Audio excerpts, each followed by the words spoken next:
გამარჯობა ძვირფასო ტელემაყურებლებო და რადიო მსმენელებო. პირდაპირ ეთერში არის კომენტატორ რეკორდსმენის, საქართველოს დამსახურებული მწვრთნელის, თბილისის საპატიო მოქალაქის ბატონ ჯამლით ხოხაშვილის სახელობის სპორტული საავტორო ტელეგადაცემა, რომლის წამყვანი ვარ მე, ჟურნალისტი თენგიზ ბაჭკორია. დღეს 2025 წლის 8 აპრილია. კიდევ ერთხელ მინდა მივესალმო ჩვენ მუდმივ და არამუდმივ ტელემაყურებელს და რადიო მსმენელებს საქართველოს ყველა კუთხეში, მათ შორის აფხაზეთის და ცხინვალის რეგიონებში, აგრეთვე იმ ადამიანებს, ვინც უცხოეთში, ევროპის, ამერიკის, აზიის, აფრიკის და სხვადასხვა კონტინენტების ქვეყნებში გვიყურებთ ჩვენ უამრავ წერილებს ხვებულობთ თქვენგან სხვადასხვა მიმართულებით და დიდი მადლობა რომ გვიყურებთ. მინდა წარმოვადგინოთ დღევანდელი გადაცემის სტუმრები. საქართველოს ხელბურთის ფედერაციის გენერალური მდივანი, ევროპის ხელბურთის ფედერაციის საერთაშორისო დელეგატი ბატონი ლევან გელაშვილი, დიდი მადლობა ბატონ ლევან. და მეორე ჩვენი სტუმარი, ხო სიტყვა სტუმარი შეიძლება არც იყოს ზუსტი, იმიტომ რომ ანი კიკნაძე ჟურნალისტი, დაახლოებით 20 წელია ხო ჟურნალისტიკაში ხართ და აქტიურად და შემოქმედებითად მუშაობთ და რაც თავარი რატომ მოვიწივეთ ანი? იმიტომ რომ ანი კიკნაძე თავის დროზე იყო 2010 წელს იყო ქართული სპორტის კომაგების ერთ-ერთი დამფუძნებელი 2010-ში იყო ხო და 2025 წელს ალბათ შემოდგომაზეა მგონი ხო 15 წლისთავი ანი მოვიწვიეთ ეს ძალიან ჩემთვის ძალიან საინტერესო იქნებოდა ყველასთვის, იმიტომ რომ ამ ჯგუფმა ქართული სპორტის კომაგების ჯგუფმა ძალიან დიდი როლი ითამაშა ბოლო 10-15 წელი ჩვენი სხვადასხვა ნაკრებების და კლუბების აქტიურ მხარდაჭერაში და სპორტსმენებისგან ვიცი, რა დიდი მხარდაჭერა არა მარტო ჩვეულებრივი გულშემატკივრების, არამედ ქართული სპორტის კომაგების ჯგუფიდან. დიდი მადლობა ანი რომ მობრძანდით. რასაკვირველია, გადაცემას დავიწყებთ ბატონ ლევან გელაშვილით, იმიტომ რომ ხელბურთის თემა ჩვენ გადაცემაში და ხელბურთი როგორც სპორტის ერთ-ერთი პოპულარული სახეობა ყოველთვის არის წარდგენილი ჩვენთან. კიდევ ერთხელ გავიმეორებ, ლევან გელაშვილი, საქართველოს ხელბურთის ფედერაციის გენერალური მდივანი, ევროპის ხელბურთის ფედერაციის საერთაშორისო დელეგატი, ბატონ ლევანი მთელი ცხოვრება არის სპორტში, ხელბურთში, 1992-2007 წლამდე თამაშობდა საქართველოს ეროვნულ ნაკრებში, 2000 წლიდან 2007 წლამდე ლევან გელაშვილი იყო საქართველოს ეროვნული ნაკრების კაპიტანი. და კიდევ ერთი პატარა დამატება, სულ რამდენიმე კვირის წინ ბატონ ლევანი იყო იუბილარი, ნამდვილად იუბილე 50 წელი შეუსრულდა მარტში, ხო? და ზუსტად ჩვენმა ბიჭებმა ეროვნულ ნაკრებმა ხელბურთში რომ ორი გამარჯვება მოიპოვა ბოსნიასთან სახში და გასვლაზე, ეს იყო ალბათ ყველაზე დიდი საჩუქარი საქართველოსთვის და ბატონ ლევანისთვის, როგორც ადამიანისთვის, რომელიც მთელი ცხოვრება არის ხელბურთში. დიდი მადლობა ბატონ ლევან რომ მობრძანდით, ახლა მინდა გთხოვოთ იმ თემას, რომელიც ხშირად არ შუქდება ტელევიზიებით, მაგრამ საჭიროა. საქართველოს ეროვნული ჩემპიონატის მიმდინარეობა ხელბურთში, მამაკაცებში, გოგონათა ჩემპიონატში, სხვადასხვა ასაკობრივ ჩემპიონატში, თუ შეიძლება ამ თემაზეც მე მითხრეს, რომ ყველაზე ინფორმირებული ხართ თქვენ, თუ შეიძლება. მოგესალმებით, ბატონო თენგიზ, ურმეს მადლობას გადაგიხდით დღევანდელ დღეს. აქ თქვენ სტუდიაში მოწვევისათვის მადლობას გადავუხდი ქალბატონ ანის და ვფიქრობ, რომ ნამდვილად ისეთი საინტერესო ეთერი გამოგვივა. ასევე მინდა ვისარგებლო დღევანდელი დღის შემთხვევით, დღევანდელი დღე ჩვენთვის ყველასთვის ისტორიული დღეა. დღეს დღევანდელი დღიდან უკვე რამდენიმე საათი რო იტყვიან, ჩვენი ერი შეიკრა და უფრო ძლიერი გახდა, ზუსტად იმ ერთიანობისთვის მებრძოლი გახდა. და მე ზუსტად ერთიანობასთან და შეკრას ვაკავშირებ იმ კომაგებს, როდესაც ჩვენ სპორტულ ღონისძიებაზე ვიმყოფებით, აქედან კომაგების ეს დიდი თანადგომა ძალიან დიდ მხარდაჭერას გვიწევს, რომელიც ხანდახან შეიძლება ვთქვათ, რომ დამატებითი მოთამაშის ფუნქციას ასრულებს, ამიტომ კიდე ერთხმათ მინდა მადლობა გადავუხადო ანის მათი ესეთი მხარდაჭერისთვის, ადგილობრივი თუ საერთაშორისო ასპარეზზე, ადგილობრივი ძახი საქართველოში ნებისმიერი საერთაშორისო მატჩის ორგანიზებისას და საერთაშორისო თუ საქართველოს ფარგლებს გარეთ. ეს მისასალმებელია მათი მხრიდან, ვინც უშუალოდ ჩართული ხართ და ასე რომ ჩემი მხრიდან და ჩვენი ხელბურთის ფედერაციის მხრიდან, რომელიც თავარი ლოზუნგია ჩვენ ცხოვრობთ ხელბურთით, იყავი განსაკუთრებული, იყავი გამორჩეული, მადლობას გიხდით. მე თქვენ დროს არ წავიღებ ხელბურთზე, მე ვისაუბრებ და ჩემი ჯერი იქნება.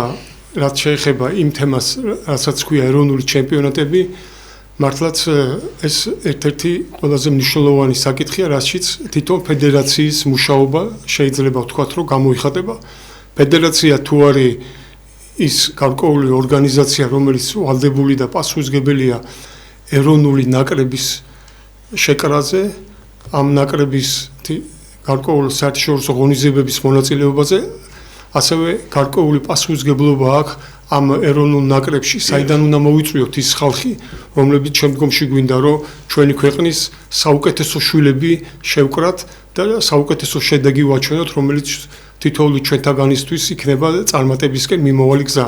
ამას რა ჭირდება? ჭირდება კვალიფიციური ეროვნული ჩემპიონატი. რაშიც ძალიან დიდი მონდომებით მონაწილეობთ უკვე შეიძლება ვთქვათ, რომ კაცთა შორის 35 ეროვნულ ჩემპიონატს ვატარებთ. შეიძლება ვთქვათ, არ იყო ჯერ ის ჩვენი ქვეყნის ის მარწუხი არ იყო დარღვეული, ჩვენ უკვე რასაც საბჭოთა კავშირი ერქვა, როდესაც ჩვენ უკვე ეროვნულ ჩემპიონატის უკეთებდით ორგანიზებას. ხელბურთი მაქვს და მე იმ ადამიანების პატივისცემა მინდა გამოვხატო, რომლებმაც პირველი შესაძლებლობა ქნეს, გამოხატეს და პირველ ჩემპიონატს ჩაუყარეს საფუძველი. შესაბამისად, ყოველთვის, ყოველ წელიწადს ჩვენ არ ქონია ისეთი წელი, როდესაც არ ქონდოდა ეროვნული ჩემპიონატი, თქვათ მამაკაცთა შორის ჩაგვეტარებინა, გარკვეულწილად ქალთა შორის ქონდა ცოტა გარღვეული წლებიც, როდესაც ვერ ვატარებდით, მაგრამ უკვე რამდენიმე წელია, რაც ქალთა შორისაც სისტემატურად და მუდმივად მიმდინარეობს. აქვე ვისარგებლებ შემთხვევით იმას, რომ ხელბურთი არის კონტაქტური სახეობა სპორტის, რომელიც სახეობაშიც წუთში შესაძლებელია, რომ რამდენჯერმე გავიდეს გოლი. გოლის გატანა არის დაკავშირებული გარკვეულ ძალისხმევასთან, თანაც გარკვეულ კონტაქტთან. ეს კონტაქტი წარმოშობს, რომ თან ბრძოლობ, თან გაგაქ გოლი. ამიტომ გარკვეულად თავისებური სანახაობრივი ტიპის არის. ერთხელ თუ შენ გაუჭერ ამ წესებს, გაეცნობი და ამ თამაშით მოიტყვიან მოიწამლები, როგორც ქომაგი და მაყურებელი, ასევე როგორც სპორტსმენი და უშუალო თამაში ჩართული, გინდა რომ თითქმის სულ გამოდიოდე გარკვეულ სხვადასხვა შესაძლებლობის მქონე ასპარეზზე. წერან თქვი რომ ვისარგებლებ შემთხვევით მეთქი, იმიტომ რომ ჩვენ ქალთა ჩემპიონატი, რომელსაც წელევანდელ წელს ვატარებთ, გვაქვს ყავს 8 კლუბი. 8 კლუბი. ეს 8 კლუბი გადანაწილებულია, შეიძლება ვთქვათ, რომ აღმოსავლეთ საქართველოს და დასავლეთ საქართველოს. აღმოსავლეთ საქართველოს წარმოადგენს ბათუმის შავი ზღვის გოგონები, ესეთი კლუბია, ასევე აჭარის ნაკრები, ტყიბულის და ოქროს ვერცხლის ფოთის გუნდი. დასავლეთ საქართველოში ასევე შესაძლებელი არის, რომ წყალტუბოსაც ყავდა გუნდი და პლუს უმაღლეს ლიგაში სამტრედიასაც. დღევანდელ დღეს მათი მონაწილეობა გარკვეული სიზთულეების თუ არ ვიცი ვერ ხერხდება, მაგრამ აქეთ აღმოსავლეთშიც ყავს, ანუ 4 აქეთ 4 იქით თამაშობთ, როგორც თამაშების მიმდინარეობა ქალთა შორის არის აწყობილი, აღმოსავლეთის გუნდები ეთამაშებიან ერთმანეთს, შემდგომში დასავლეთის ერთმანეთს და შემდგომში არის, რომ იტყვიან შერეული ტური. გამარჯვებული გამოვლინდება 2 წლის შემდეგ და შემდგომში გამარჯვებული გუნდები პირველ 4 ადგილზე გასული გუნდი ითამაშებს ფინალურ 4-ს. ბოდიში რომ გაწყვეტინოთ, ალბათ ეს იმით არის, რომ ტრანსპორტის ლოჯისტიკის კუთხითაც რომ ხარჯები მგზავრობის გარკვეულწილად ვერ გეტყვით ზუსტად მაგ კუთხით. შეიძლება მასეც დავარქვათ, რადგან კაცთა შორის ცოტა სიტუაცია სხვა, ქალებზე დავამთავრებ და უცბად გადავალ. ქალთა შორის აღმოსავლეთში ყავს თბილისის 2 გუნდი, მართვე და ფსოუ, ასევე გორის და ყვარელის გუნდები. ძირითადად ჩვენ, რადგან ფედერაცია წარმოადგენთ უშუალოდ ორგანიზატორს თვითონ ჩემპიონატების ჩატარების, თითქმის უმეტეს თამაშს ვატარებთ თბილისში. დიახ. რადგანაც ის პირობა რო იტყვიან წლის სხვადასხვა პერიოდში საშეჯიბრო პირობა თბილისში უფრო უკეთ გვაქვს ორგანიზებული დარბაზის სადაც ოლიმპიურ სასახლეში პატარა დარბაზში გვაქვს ძირითადი უმეტესი ჩემპიონატები მოწყობილი დარბაზის გაწყობითაც და ყველანაირი ინფრასტრუქტურითაც შესაბამისობაში ვართ. რაც შეეხება წეღანდელ კითხვას, ბიკაცთა შორის ჩემპიონატში დღევანდელ დღეს გვყავს 6 გუნდი. რადგანაც ადრე ფორმატით თამაშობდით 8 გუნდიან ფორმატში, იქაც 4 აღმოსავლეთის იყო, 4 დასავლეთის, მაგრამ დღევანდელ დღეს შეიძლება ვთქვათ, ეს ფორმატი თბილისის აღმოსავლეთის 2 გუნდი ყავს, STU პეგასი, ახალგაზრდული კლუბი და ასევე ყავს პრინციპში 1 გუნდი გამოგვდის. დანარჩენი 5 გუნდი უმაღლეს ლიგაში კაცთა შორის ყავს დასავლეთის წარმომადგენელი. ბათუმის შავი ზღვის ბიჭები იქაც, აჭარის ნაკრები, ქუთაისი, სამტრედია და წყალტუბო. ამიტომ ეხა ამ პრინციპით ასევე ჩემპიონატის მასპინძელი ამ შემთხვევაში ისეთ თბილისია. თბილისის ოლიმპიურ სასახლეში იმართება როგორც შერეული ტურები, ისევე მანდაც კაცთა შორის თამაშობთ წრიული სისტემით, შემდგომში 2 წრედ საუკეთესო პირველ 4 ადგილოსანი გასული გუნდი შემდგომში თამაშობს ფინალურ 4-ს.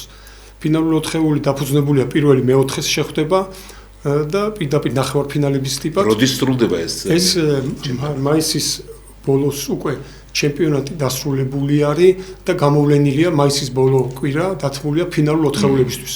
ამ დროს უკვე ცნობილია პირველი, მეორე, მესამე, მეოთხე ადგილოსანი, პირველი მე-4-ს დაუპირისპირდება, მეორე, მესამეს ერთმარჯიან მატჩიან გამარჯვების შემთხვევაში გააგრძელებენ ისინი უკვე ჩემპიონატის გამარჯვებულები ითამაშებენ პირველ მეორე ადგილზე, დამარცხებული მესამე, მეოთხე ადგილზე. რაც შეეხება ანუ ჩვენ არ ვართ კმაყოფილი პირდაპირ ვთქვათ იმ გუნდების იმ მომზადებით, რომ ზუსტად წეღან ვახსენეთ საუბრის დასაწყისში ეროვნული ნაკრები დაფუძნებული ეროვნული ნაკრების სიძლიერე ადგილობრივი ჩემპიონატების მოთამაშის სიძლიერებზე, ადგილობრივი მოთამაშეების სიძლიერის დონით შესაბამისად ჯერჯერობით ვერ დავიკვეხნით. რათა ჩვენი მთელი ამოცანაა, რომ უფრო მეტი მომზადებული მოთამაშეები ყავდეს კი საუკეთესოა, როდესაც ნაკრებში ყავს უმეტესი ლეგიონერი, მაგრამ როგორ უნდა გახდე ლეგიონერი თუ არ ითამაშე? ისინი ხომ საქართველოს ჩემპიონატიდან მაგმინდოდა მე თქო, ნატურალიზებული ჩვენ არ ყავს. საქართველოს ჩემპიონატიდან ხელბურთში არ ყავს ნატურალიზირებული. ჩვენმა ხელბურთელთა ისტორიულმა ნაბიჯმა 2024 წელს ევროპის ჩემპიონატზე მოხვედრა, განაპირობა რომ ქართველი ხელბურთელებით კიდევ უფრო ბევრად დაინტერესეს სხვადასხვა დონის და სხვადასხვა ჩემპიონატის მთელი მსოფლიოს მასშტაბით. შესაბამისად მოთხოვნა ქართველ ხელბურთელებზე არის, შესაბამისად მოთხოვნა რო არის, ეს არის იმ ეროვნულ ჩემპიონატში მოთამაშეებზე. ამისთვის გვჭირდება ჩვენ რომ გარკვეულად უფრო ავწიოთ და უფრო მეტი გავხადოთ სანახაობრივი, საინტერესო და მეტი რესურსი ეროვნული ნაკრებისთვის, რესურსი იყოს ეროვნული ჩემპიონატიდან. ამის როგორ რაში გამოიხატება მეტი თამაში, თქვათ, კი, თამაში არის ყველაზე მნიშვნელოვანი არის თამაში. მეტი თამაში არის უფრო მნიშვნელოვანი, ვიდრე თქვათ მეტი ვარჯიში. კი, რომ პირდაპირ რომ გითხრათ, მეტი თამაში უფრო მეტ რეზულტატს გამოგცემს, ვიდრე მეტი ვარჯიში, მაგრამ შესაბამისად მეტი ვარჯიში მომზადებული კლუბები გვინდა რომ მეტი თამაში ვათამაშოთ. მეტი მომზადებული ჩვენ ზუსტად მაგ მეტი მრავალფეროვან სისტემის ძიებაში ვართ, რომელსაც გვინდა რომ ჩვენ შევთავაზოთ ჩვენს ადგილობრივ კლუბებსაც, იმიტომ ფედერაცია, ჩვენი ეროვნული ფედერაცია გარკვეულ მეტ ნაბიჯს დგამს კლუბების დაფინანსების პროგრამის მხრივ. და რადგანაც ეს ყოველ წელიწადს უფრო მეტი მატება იქნება, რომელიც პირდაპირ კლუბებმა თუ შარშან მიიღეს გარკვეული დახმარება ფედერაციის მხრიდან, ეს გამოხატული იყო მათ მომზადების, მათ ტრანსპორტირების და მათ გარკვეული ეკიპირების კუთხით. შესაბამისად, ეს ჩვენც ვატყობთ, რომ საკმარისი არ არის, ამიტომ მოვშავოთ ამ კუთხითაც, მაგრამ ის შესაბამისი მეტი დაფინანსებით არ გვინდა მხოლოდ რომ კლუბმა მიიღოს დაფინანსება და ჩაითვალოს რომ ამ წელს შევასრულეთ პროგრამა. ჩვენ გვინდა კლუბისგან მეტი მოთამაშე ყავდეს, სხვადასხვა დონეზე მოთამაშე. ასევე ახლა აქვე პირდაპირ გადავალ ასაკობრივ ჩემპიონატებში, იმიტომ ასაკობრივი ჩემპიონატები პირდაპირ კავშირშია ეროვნულ ჩემპიონატებში. ქალთა და კაცთა ვახსენე და შესაბამისად ალბათ ქალთა შორისაც შეიძლება ფორმატი შევცვალოთ, იქაც გადმოვიყვანოთ 6 გუნდიანზე, რადგანაც უფრო მეტი ინტერესი იყოს, უფრო მეტი დაძაბული და საინტერესო ჩვენი ანუ რომ ჩავატაროთ იდეა ჩატარება არ არის ხარისხზე გვაქვს საუბარი. და ეს ბევრ საკითხთან არის პლუს დაკავშირებული. მაგალითად დავამთავრებ ამ იმას და გადავალ ახალგაზრდულ ჩემპიონატებზე უკაცრავად გვინდა რომ დასაშვები არის საერთაშორისო სტანდარტით 16 მოთამაშე და 4 ოფიციალური პირი. გვინდა რომ ჩვენ სრულფასოვნება იყოს ბოლომდე მოთამაშეს სკამიც გქონდეს დიდი ადგილობრივ ჩემპიონატებშიც და არა მხოლოდ ის 7 მოთამაშე რომელსაც დასაშვებია თამაშის ჩატარება და ის თქვათ მინიმუმ ერთი ოფიციალური პირი რომელიც საჭიროა თამაშს უხელმძღვანელოს. ამიტომ ამ კუთხითაც ბევრი სამუშაო გვაქვს, რაც შეეხება ახალგაზრდულ ჩემპიონატებს. მართლაც მისასალმებელია ის რომ ვატარებთ ამ მომენტში ორ სხვადასხვა განსხვავებულ ასაკში. კი, პირველი შეიძლება ვთქვათ არის 12-13 წლის ჩემპიონატები დაბადებული 2012-2013 წლებში. მათში პირდაპირ ვთქვათ გოგონათა შორის გვყავს 10 გუნდი, რომელიც მონაწილეობს და ვაჟთა შორის გვყავს 12 გუნდი. ისინი მონაწილეობენ წრიული სისტემით ერთმანეთთან თამაშობს თითოეული გუნდი. აქ გარკვეულწილად აღმოსავლეთ და დასავლეთის კლუბებს გავუკეთეთ გარკვეული რომ იტყვიან გავყავით როგორც წეგან ვახსენე ეროვნულ ჩემპიონატში და დასავლეთის კლუბები თამაშების უმეტეს ნაწილს ერთმანეთს შორის თამაშობენ სენაკის სპორტის სასახლეში. მართლაც აქედანვე ვისარგებლებ რომ სენაკის სპორტის სასახლე გვთავაზობს იმ ელემენტარულ პირობას რომელიც მისაღებიაზე ამ წლის ასაკობრივ ჩემპიონატისთვის, რადგან 2012-13 წლის მოთამაშე ჩემპიონატებს თავისი ფორმატი აქვს.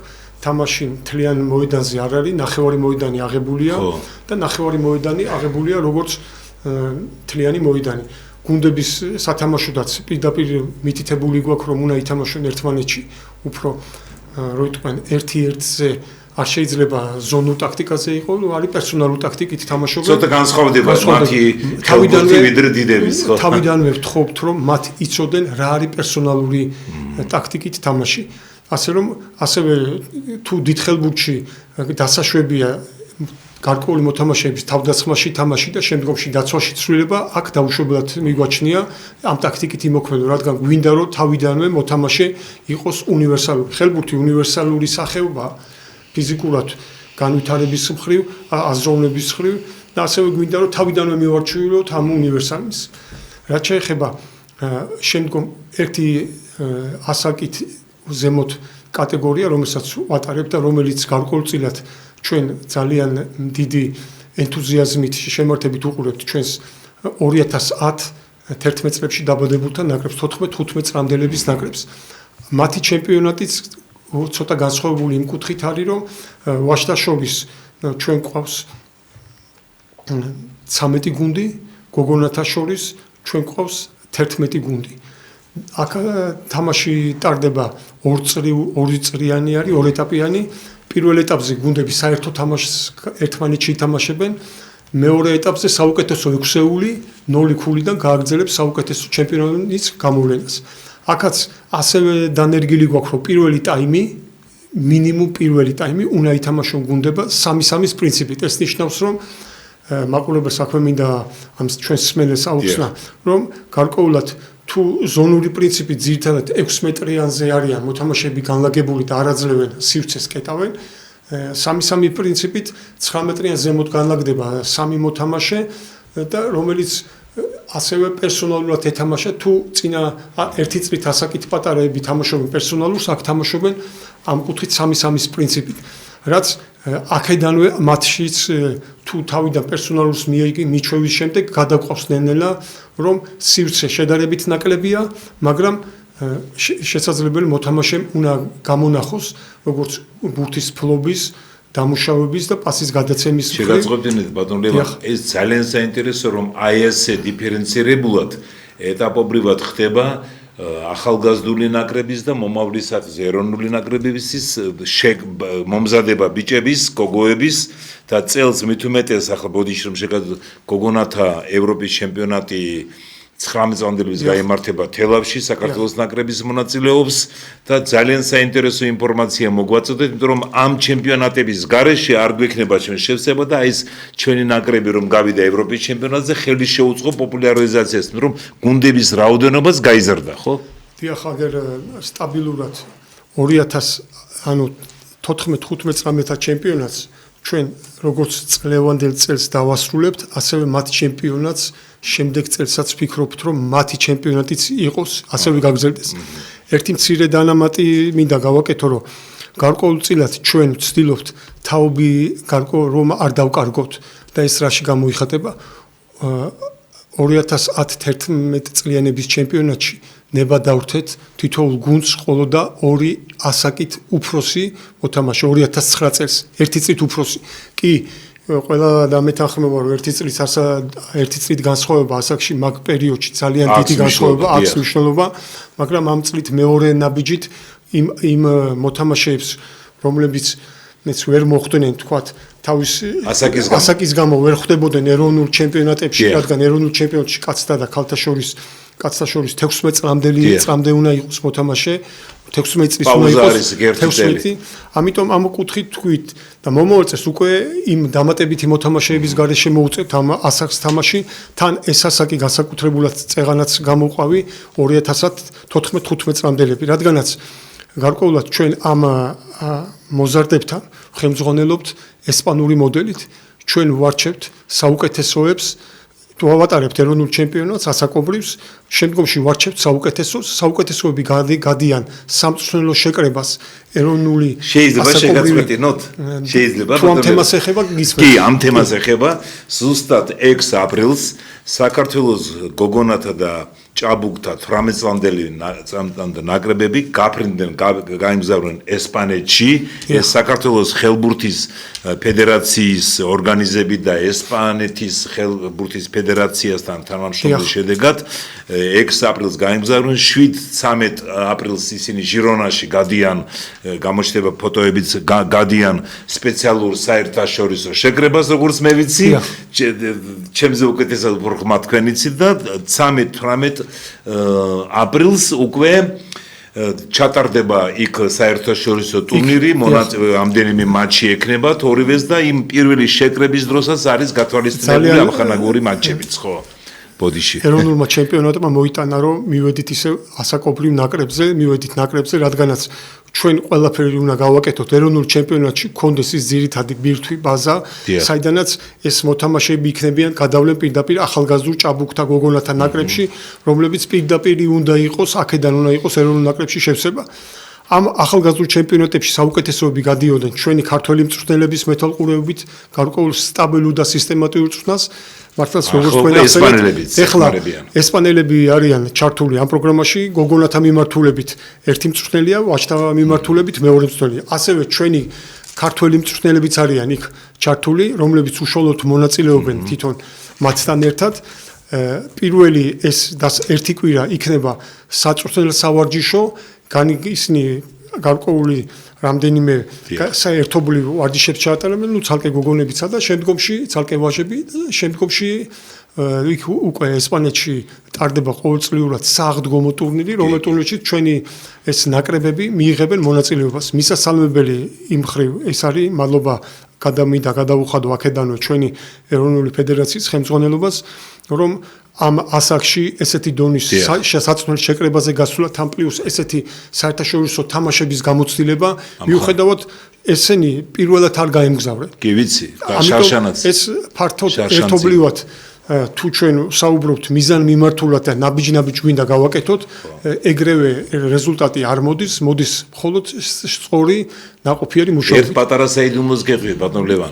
როცა დაბრუნდებიან ესპანეთიდან დამპირდა ლანა მარგიანი მოვა, ბეკა ორჯონიკიძე, ერთ-ერთი ასაკობრივის მთავარი მწვრთნელი და აპრილის ბოლოს ბატონი ვახტანგ მეიფარიანი ფედერაციის პრეზიდენტი. აი ეს ესპანეთის შეკრების და ტურნირის შედეგებს ისინი მოგახსენებთ. მართლაც მადლობა თქვენ რომ ესეთ ფართო ინფორმაციას ფლობთ. მე ყოველთვის ვამბობდი რომ საერთაშორისო ის ინსტიტუტი კარგად გეხმარებათ და საერთაშორისო სპორტული და დიდი მადლობა ბატონ ლევან. ძალიან საინტერესო იყო, ჩემთვისაც ძალიან საინტერესო იყო დეტალურად ასეთი ინფორმაციის მოსმენა და ეროვნული ჩემპიონატი, ასაკობრივი ჩემპიონატები ამას ძალიან დიდი მნიშვნელობა აქვს არა მარტო ხელბურთში, სხვა სახეობებში იმისათვის რომ მომზადეს შევსება ახალგაზრდული ნაკრებების და ეროვნული ნაკრებების. დიდი მადლობა ბატონ ლევან, ძალიან დიდი მადლობა. ჩვენი გადაცემის მეორე სტუმარი კიდევ ერთხელ გავიმეორებ არის ქართული სპორტის კომაგების ერთ-ერთი დამფუძნებელი ჩემი კოლეგა ჟურნალისტი 20 წლიანი სტაჟით ანი კიკნაძე. ანის ძალიან დიდი ხანია ვიცნობ 14 წელი მუშაობდით ობიექტივში, მიყავდათ გადაცემებიც პოლიტიკური და სპორტული და განსაკუთრებით ახლა პოლიტიკა ძალიან საინტერესოა, მაგრამ ჩემთვის უფრო საინტერესო იყო სპორტი, იმიტომ რომ თქვენ ძალიან ოპერატიულად აშუქებდით, მაგრამ დღეს მოგიწვიეთ როგორც აი ეს ქართული სპორტის კომაგების ერთ-ერთი დამფუძნებელი ჯგუფის გულშემატკივრების, რომელიც ძალიან ფართოა და 15 წელი უსრულდება ამ წელს, ხო 15 სექტემბერში, ხო. ანი ერთი კითხვა მას, მინდა დავიწყოთ აი პირველი კითხვიდან გენაცვალე 2010-ში თქვენ იყავით ერთ-ერთი დამფუძნებელი. როგორ მოხდა იდეა ვისი იყო, როგორ მოხდა ეს გასაგებია რომ მანამდეც იყვნენ ჯგუფები, ვინც კომაგობდნენ ნაკრებებს, მაგრამ ასეთი ჯგუფები არ იყო. იყო იმპროვიზაციის რაღაცა მეგობრების და ასე შემდეგ ან უცნობი ადამიანების ჯგუფების იკრებებოდა. აი როგორ მოხდა ამ სპეციალური ორგანიზაციის ქართული სპორტის კომაგების, ან მარტივად რომ ვთქვათ კომაგები, ხო. კომაგების დაარსება და მე მიყევით ყველაზე ამ ეტაპებს, თავარ ეტაპებს თუ შეიძლება. კომაგების დაარსების ისტორიაც და განვითარებაც წლების მიხედვით არის ძალიან საინტერესო. 2010 წელს დაიწყო ყველაფერი მსოფლიო სპორტის ფორუმზე. ასე ონლაინ იცნობდნენ ადამიანები ერთმანეთს, ზოგი პირადადაც რა თქმა უნდა და იქ დაიბადა სწორედ ეს სპორტული დიალოგების, დებატების თუ კამათის დროს ეს იდეა რომ შეკრებილიყვნენ ბიჭები და რაღაცა დაწყებულიყო ესეთი კარგი საქმე, მაგრამ მაშინ ბოდიში ახლა თქვენ კადრებში ნახავთ ეკრანზე ნახავთ იმ ვიდეო ფოტო მასალას, რომელიც ანი მოგვაწოდა. აი ფოტოებით თუ დავიწყებთ, იქ არის ერთი პირველი ფოტო, სადაც ჩანს რამდენი ადამიანი იყო პირველ ტრიბუნაზე კომაგების დასაწყისი, როდესაც იყო კომაგების კომაგების არსებობის. ასე შეიქმნა, ასე გაჩნდა ეს იდეა და რამდენი იყავით იმ პირველი ჯგუფია ეს? არ მახსოვს ზუსტად რამდენი იყვნენ შეკრებაზე, მაგრამ ძალიან მცირე რაოდენობით და მე ეს რაღაცა ის ზვავის პრინციპით გაიზარდა კომაგების საქმეც და რაოდენობა თავისთავად. ძალიან მნიშვნელოვანი აღინიშნოს ის, რომ მარტო სპორტის სიყვარულს არ გავუერთიანებია იქ ადამიანები, მთავარი პრინციპი იყო ყოველთვის რაღაც უფრო პატრიოტული მოტივები და საქართველოს სიყვარული. სულ ვამბობთ, რომ ჩვენ გვაერთიანებს არა მხოლოდ სპორტი, არამედ პირველ რიგში საქართველო, იმიტომ რომ არა მხოლოდ სპორტულ საქმეებს ვაკეთებთ, ხოლმე ყოველთვის იქ ვდგავართ, სადაც ჭირდება სპორტი მithumetes არის ჩვენი ქვეყნის არ მარტო სავიზიტო ბარათი, რა თქმა უნდა, კი და სიხარულიც, ემოციებიც სახელიც, რეპუტაციაც და სავიზიტო ბარათი მოგვიანებით ალბათ ევროპის ჩემპიონატზეც გადავართ, სასაუბრად, მაშინაც ვნახეთ, რომ ქართველმა გულშემატკივრებმა, კომაგებმა და სხვა ქართველებმაც, რომლებიც აყვნენ ძალიან აქტიურად ჩვენს სპორტულ რეჟიმს, დიდი გამოხმაურება პოვა სპორტულ მედიაში მსოფლიო და ევროპის განსაკუთრებით, ხო, იმიტომ რომ ევროპის ჩემპიონატზე ვიყავით. თქვენ საუბრობთ ბოდიში 2024 წელს ივნისში გერმანიაში ჩატარებულ ევროპის ჩემპიონატზე ძალიან აქტიური იყო კომაგების ჯგუფი და საერთოდ ქართველი საოცარი მსვლელობა ჰქონდა დორტმუნდში, ყველა ქალაქში და გააოცეთ მთელი ევროპა. კი, არ ელოდნენ საქართველოსგან, არც ნაკრებისგან და არც ტრიბუნის კომაგებისგან, არ კომაგებისგან ხდიახ. და გვინდა რომ კიდე გავაოცოთ მსოფლიოს ღმერთს ვაქნას რომ მოგვიწიოს მსოფლიოზეც ჩვენი ნაკრების გულშემატკივრება, თუმცა ცოტა რთული იქნება. ამასაც ვაცნობიერებთ. ხო, ასე დავიწყეთ განვითარება მოეწონათ ხვებსაც ეს ყველაზე დიდი ესეთი თვალშესაცემი თამაში, რომელიც ქომაგებმა ვიქომაგეთ, იყო ხორვატიასთან, აი ეს ლევან კობიაშვილის გოლი და 2011 წელი, კი, 2010 წელს სექტემბერში შევიქმნით და 2011 წელს უკვე მე ამ პროცესში არ ვიყავი ჩართული ესე აქტიურად ორგანიზების პროცესში, იმიტომ რომ ბიჭებმა გაინაწილეს რეგიონები, უფრო მეტად გოგოები მაშინ ძალიან ცოტანი ვიყავით, რამდენი შეიძლება ერთ ხელზე ჩამოსათვლელი და კარდაკარ მოიარეს ყველა რეგიონი კი არა, ყველა ქალაქი და სოფელი თითქმის და 1500 ქომაგი ვიყავით ტრიბუნაზე თეთრი მაისურით ხორვატიასთან თამაშის 1-0. 1-0. ბოლო წუთებზე კობიაშვილმა გაიტანა 1-0, ხო, ყველას აქვს ყურში ეს. ეს დიდი სენსაცია იყო, ხორვატიის ნაკრები ძალიან ძლიერი ნაკრები იყო არის და იმ დროსაც კი, რა თქმა უნდა. და ასე გავაგრძელეთ მე ჩვენი განვითარება და მოვედით აქამდე. ერთმანეთი მოვიყვანეთ სპორტულმა ნაკრებებმა და ჩვენ, იმიტომ რომ მე ყოველთვის ვამბობდა ასე მჯერა, რომ ეს არ არის წარმატება არ არის სამხრივი პროცესი. წარმატება არ შეიძლება მხოლოდ მინდორზე ან პარკეტზე მწიფდებოდეს. ეს არის ტრიბუნაც მათ შორის და აი ბატონ ლევანიც ამბობდა ხელბურთის შემთხვევაშიც აი მადლობა ამ ხელმძღვანელობას რომ უფრო და უფრო მეტი წარმატება არის სპორტის ამ სახეობაში და ძალიან მნიშვნელოვანია ყველა კომპონენტი მუშაობდეს იდეალურად. გულშემატკივარიც მნიშვნელოვანი კომპონენტია და ძალიან კარგი იქნება თუ ეს კომპონენტი უფრო მზარდი იქნება ეროვნულ ჩემპიონატებშიც, იმიტომ რომ ხო, იქ ნაკლები აქტივობა არის საერთოდ გულშემატკივრების რაოდენობა. სხვა შორის ბატონ თენგიზ უნდა ვთქვა, ესეც არ არის ეს თავის ქება ჩემი საყვარელი საქმე, მაგრამ ჩემ საქმეს არა ქომაგების საქმეზე ვსაუბრობ ახლა. ეროვნულ ჩემპიონატებს რომ გულშემატკივრები ყავთ და გააქტიურდა ეს სექტორიც, გარკვეულწილად არის ქომაგების დასახვა. დინამოს, ტორპედოს რამდენიმე გუნდს კი ყავდა, ხო, თავის გულშემატკივართა კლუბი, მაგრამ ჩვენმა შეკრებამ გამოიწვია ის, რომ აი ბათუმში სტადიონი, როდესაც დაანგრიეს და ითხოვდა გულშემატკივარი, ჩვენ ამასაც რაღაცნაირად ესე მხარს უჭერდით. ძალიან კარგი მეგობრები გვყავს ბათუმის ფან-კლუბში, ზესტაფონი იყო, რუსთავის მეტალურგიც რომ თამაშობდა, ხო, უმაღლეს ლიგაში და რა ვიცი, აი ყველა რეგიონში თითქმის ყავდა გულშემატკივართა ჯგუფი, რომელიც ეხმარებოდა თავის გუნდს წარმატების მიღწევაში და ამ კულტურას ანვითარებდა თავის რეგიონში. ახლა მინდა კითხო თქვენ დაახლოებით რამდენი არის ახლა ამ ქომაგების ჯგუფში თუ არსებობს ხო გაიზარდა ჯერ პატარა იყავით და დაახლოებით რამდენიმე 500-მდე ხო დაახლოებით ხართ თუ ცოტა მეტი მუდმივი და ახლა ალბათ უფრო ზუსტად გვეცოდინება მალე რაღაცა გულშემატკივარს ვუმზადებთ სურპრიზს და თვითონ ასე ექნებათ თავიანთი ინტერესი ამ თვალსაზრისით და უფრო მეტად გვეცოდინება, მაგრამ ჩვენ ტრიბუნაზე ჩანს რომ მუდმივად არის გადათეთრებული სავსე ბევრი ვართ და რაც მთავარია ერთ პატარა საიდუმლოს გეტყვით მე ყოველთვის როცა დავინახავ ქომაგების ჯგუფს ახლოს მივდივარ ხელბურთია, ფეხბურთია, კალათბურთია და ხედავ სხვადასხვა ერდეიგი მე ვიმახსოვრე სხვადასხვა ესე იგი ვინც იმ დღეს შეძლო დაუშვათ ან მეორე დღეს ძალიან ბევრი ხართ ეს საქართველოში და ზოგიერთი უცხოეთიდანაც გიერთებენ აი ეს თუ შეიძლება მოგვიყევით უცხოეთში გერმანიაში რომ ვიყავით იქაური თქვენი წევრები თუ დროებით წასული თუ სამუშაო წასული თუ სასწავლებლო ეს თუ შეიძლება ხო ეს საქართველოს მასშტაბით ხო უფრო მარტივი არის თბილისში ჩამოხვიდა და დაესწრო მას მაგრამ ყოველთვის ეს არ ხერხდება და ამიტომ ხდება სხვადასხვა სახეები ვიღაც ზუგდიდიდან მოდის ვიღაც ბათუმიდან ვიღაც თელავიდან და ესეთი ზოგჯერ სამუშაო დღეა და ოჯახი ყავს და სხვა პრობლემთან არის ეს დაკავშირებული, მაგრამ მაინც ვახერხებთ. აი საზღვარგარეთ თამაშებს რაც შეეხება, ჩვენ ძალიან აქტიური წევრები გვყავს სხვადასხვა ქვეყანაში, სხვადასხვა კონტინენტზე და ყველგან გვიერთდებიან, აი ყაზახეთში თამაშის დროსაც კი, ვინც შეძლო ყველა ჩამოვიდა საზღვარგარეთ მყოფი ქომაგი, ვინც იყო ხა ევროპის ჩემპიონატზე გერმანიაში ცხოვრობს ბევრი, ირლანდიაში, მალტაზეც აი შევიკრიბეთ მსოფლიოს სხვადასხვა ნაწილიდან, სხვადასხვა ქალაქიდან, სხვადასხვა ქვეყნიდან და ეს კიდე ძალიან ემოციურია ჩვენთვის, ხო? ერთხელ და ორჯერ არ მომხდარა, მაგრამ ყოველ ჯერზე მაინც აი ესე არის, მხარს უნდა თქვენთვის და ბიჭებისთვის მიდისთვის.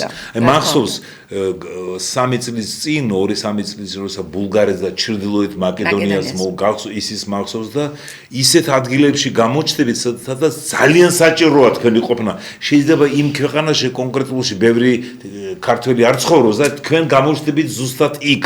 30 იქნება თუ 50, ამას უფრო მეტი ძალა აქვს ვიდრე რაოდენობას. ჩვენ ერთმანეთს ვესაუბრებით საზღვარგარეთ მატჩის დაწყების წინ და ვამბობთ, რომ ის რასაც ვაკეთებთ თბილისში ტრიბუნაზე, არ იქნება საკმარისი აქ, იმიტომ რომ ჩვენ ვართ, რა ვიცი, 10ჯერ, 100ჯერ ნაკლები, კი რა ვიცი, ბევრად ნაკლები მეტოქეზე და 30-ი ვიქნებით 50 თუ რა ვიცი 80 და ცოტა მეტიც ყოფილვართ და ნაკლებიც, ყოველთვის ვცდილობთ, რომ ზუსტად ის საქმე გავაკეთოთ, რამდენ ადამიანსაც შეუძლია ამ საქმის გაკეთება თბილისში. ანუ იქ ერთი ადამიანი არ მღერის მარტო, ერთი ადამიანის სახით, ხო, ბოლომდე. ერთი შეკითხვა მაქვს, სხვათა შორის ბევრი მეკითხება ამას. ხო, მთელი 2 ტაიმი. ხელბურთში 60 წუთია, ფეხბურთში 90, კალათბურთშიც იქ გააჩინა სათამაშო დრო და სუფთა დრო.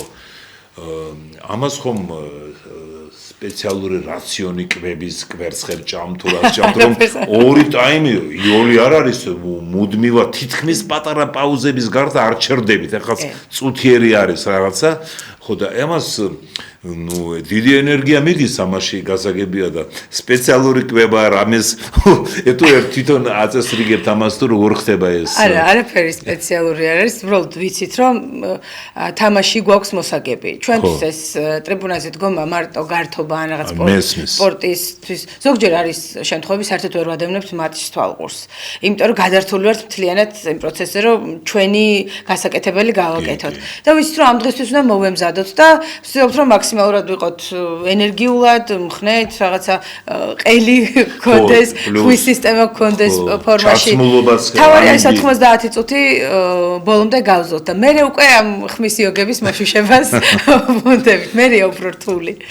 ერთი რა მაინტერესებს კიდევ ივნისში, მიმდინარე წლის ივნისში სლოვაკეთში ტარდება ევროპის ჩემპიონატი ფეხბურთში 20 წლამდელებს შორის. ჩვენ ნაკრები მეორეჯერ მიიღებს მონაწილეობას, პირველად 23-ში როგორც მასპინძელი, ახლა უკვე მოვიპოვეთ უფლება და იქ ძალიან ძლიერ ჯგუფში მოხვდით ჩვენ პოლონეთი, საფრანგეთი, პორტუგალია.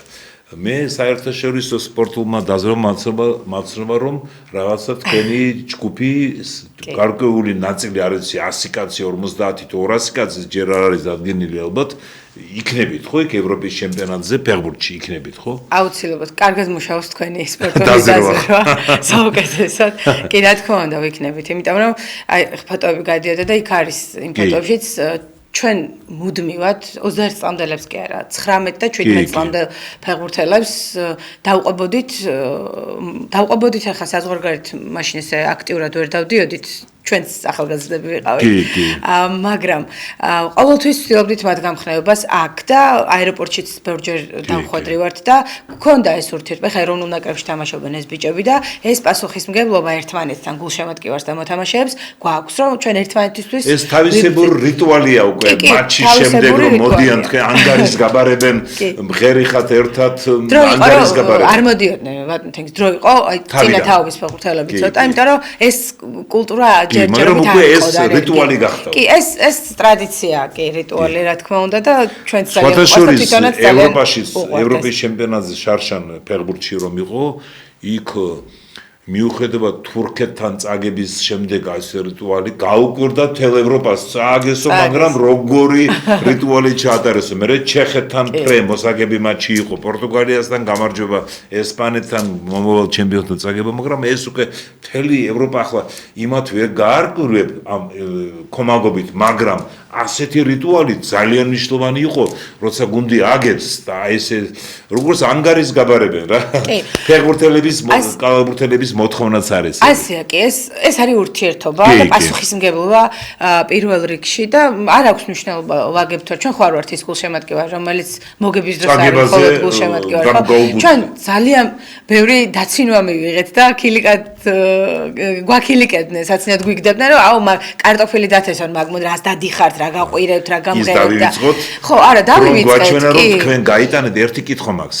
თქვენთან მოხვედრა ეს რაღაცა გარკვეული პარამეტრები უნდა იყოს, თქვენ ნებისმიერ ადამიანს იღებთ თუ მაინც დააკვირდებით რამე დისციპლინარული რომ არ იყოს მე დარღვევა არ ყოფილა მე არ მახსოვს ესეთი რამე რომ არ ყოფილა თქვენ ძალიან ორგანიზებული ხართ და კონფლიქტებში არ შედიხართ კიდეც როდესაც მატჩი მთავრდება ახლა არავინ არაფრისგან არ არის დაზღვეული მაგრამ ჩვენ ტრიბუნას ვამაგრებთ რომ იქიდან რაიმე ექსესი არ მოხდეს ჩვენ ტრიბუნან არაფერი არ გადავარდნილა არის ჩვენ ვიცით რომ ამაზე ფულად ჯერმებს გადახდა რეჟიმს სპორტულ რეჟიმს და დისციპლინას და წესრიგს რა თქმა უნდა ჩვენ ვიცით რომ თითოეული თეთრი რომელსაც ჯარიმის სახით გადაიხდის ფედერაცია ის აკლდება ქართულ ფეხბურთს და ქართულ სპორტს ნებისმიერ სახეობას მხოლოდ ფეხბურთს არ ხო ამას ძალიან ვუფრთხილდებით თორე რა ვიცი ბევრი რაღაც შეიძლება დააშაო ხო ფანმა განსაკუთრებით ტელემაყურებლებს მინდა უთხრა რომ განსაკუთრებით კარგია როცა ასაკობრივი ნაკრებების მატჩებზე მოდიხართ ქალთა ფეხბურთს გამოყო განსაკუთრებით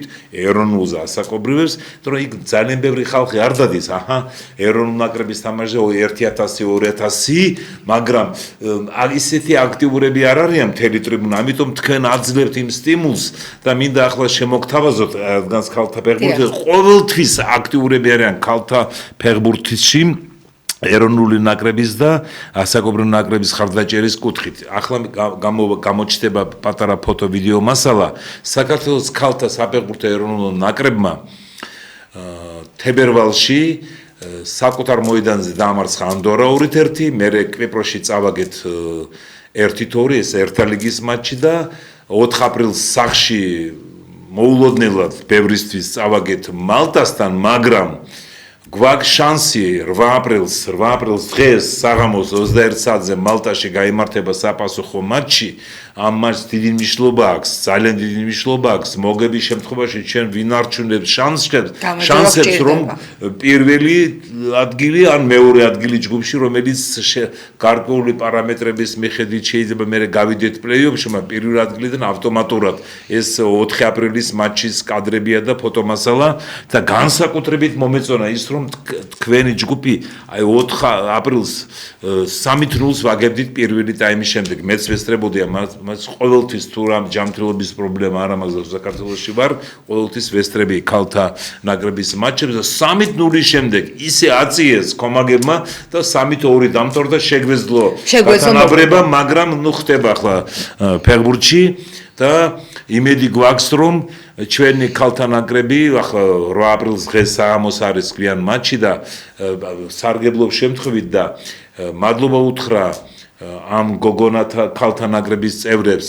შტაბს, ქალთა ფეხბურთის ფედერაციას, ქალბატონ ნინო სორდიას პრეზიდენტი, ასაკობრივი ნაკრების ფეხბურთელებს, კლუბების ფეხბურთელებს, ნელებს და მადლობა უთხრა იმ ქალბატონებს, რომლებმაც 1980-იან წლებში, 1980-იანი წლებიდან არის ქალთა ფეხბურთის ისტორია საქართველოში, პირველად დაიწყეს თამაში ფეხბურთში იმ დროს წნელები იყვნენ ავრორი ტალახაძე და ნუკრი ჩიგოგიძე, მერე რამაზ მაღლაფერიძე, ქუთაისი 87-88 წლებში თბილისის საფეხბურთო ქალთა საფეხბურთო კლუბი ივერია გახდა საკავშირო საერთაშორისო ტურნირის პრიზიორი და 1988 წელს პირველი ჩემპიონატი ჩატარდა საკავშირის ჩემპიონატი ქალთა ფეხბურთში და იმ პირველი ჩემპიონატის გამარჯვებული ქალთა ფეხბურთში იყო თბილისის ივერია. იმ დროს ძალიან წყნარი გოგოები ყავდათ, ერთს ირმა ქარდავას ეძახდნენ მარადონას, იმიტომ რომ მისი ტექნიკით, გარეგნობით და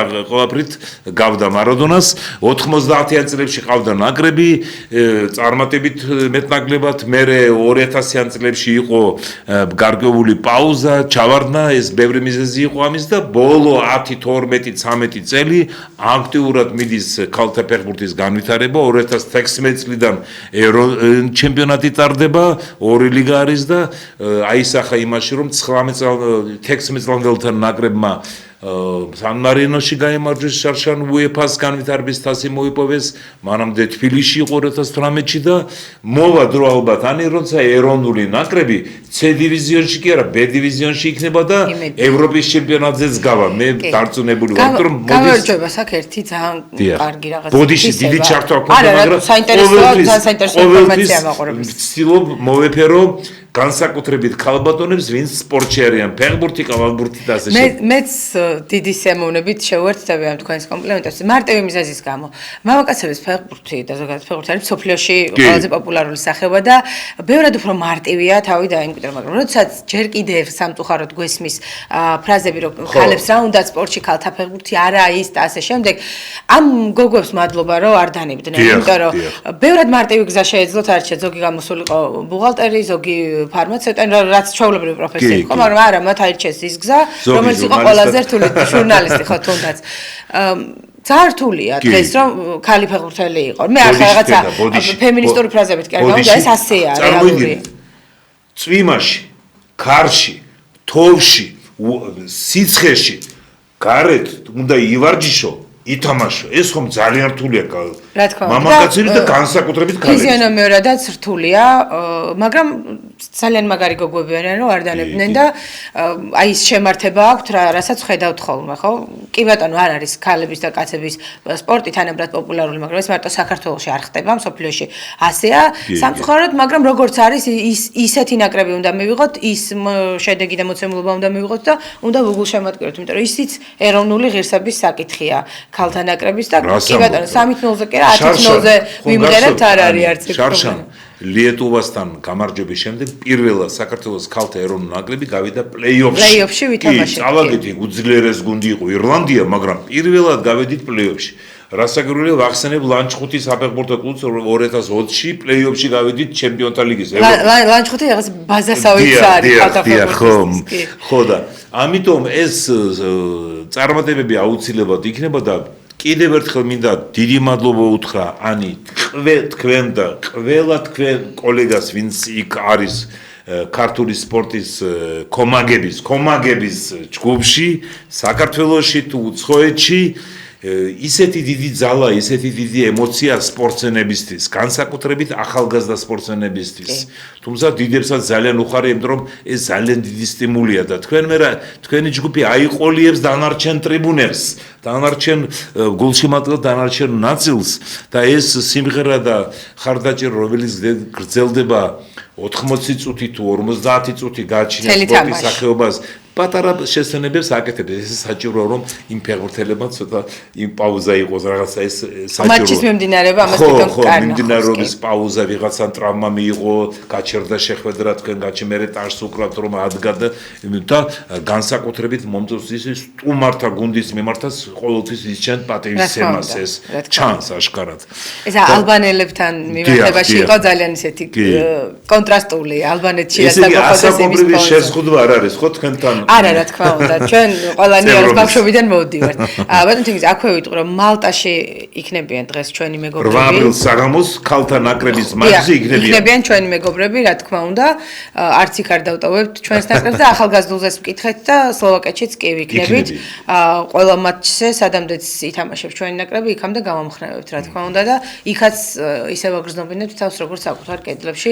ამას პირდაპირ კომფორტს სპორტსმენებს knit ამინს ტრიბუნებზე და მე ხშირად გავდივარ, შევდივარ ახლო-ახლოს და მე არ მახსოვს თქვენი ჯგუფიდან ბოლო წლებში რამე ის რომ იყო რამე შეფერხება ან რამე კანონდარღვევა გამორიცხული ეს და ძალიან დიდი მადლობა თქვენ რომ აი ესე აქტიურად ხართ თქვენ მეგობრებთან, კოლეგებთან და მიხარია ყოველთვის როცა თქვენ ასეთი ხარდაჭერით ძალას აძლევთ როგორც მე-12 ფეხბურთში მოთამაშე, როგორც კალათბურთში მე-6 მოთამაშე და ასე შემდეგ. ჩვენი გადაცემის დრო ანი ნელა იწურება. კიდევ ერთხელ შეგახსენებთ ძირფასო ტელემაყურებლებო და რადიო მსმენელებო. პირდაპირ ეთერში იყო კომენტატორი კორცმენის საქართველოს დამსახურებული წნელის თბილისის საპატიო მოქალაქის ბატონ ჯამლეთ ხოხაშვილის სახელობის სპორტული საავტორო ტელეგადაცემა, რომლის წამყვანი ვარ მე, ჟურნალისტი თენგიზ პაჭკორია. დღევანდელი გადაცემის სტუმარი იყო ანი კიკნაძე. ქართული სპორტის კომანგების ერთ-ერთი დამფუძნებელი და წარმატებული სპორტული ჟურნალისტი. მეორეს დიდი მადლობანი რომ მობრძანდით და მეორე სტუმარი იყო საქართველოს ხელბურთის ფედერაციის გენერალური დივანი ლევან გელაშვილი. მან ძალიან საინტერესოდ მოგიყვა ეროვნულ ჩემპიონატზე და სხვა თემებზე. ბატონ ლევანის მივეცით საშუალება ცოტა ადრე დაეტოვებინა სტუდია, იმიტომ რომ ეჩქარებოდა ოჯახური პირობების გამო. დიდი მადლობა ძირფასო ტელემაყურებლებო და რადიო მსმენელებო. მინდა გისურვოთ ჯანმრთელობა და წარმატებები. კარგად გრძანდებოდეთ. აბაულა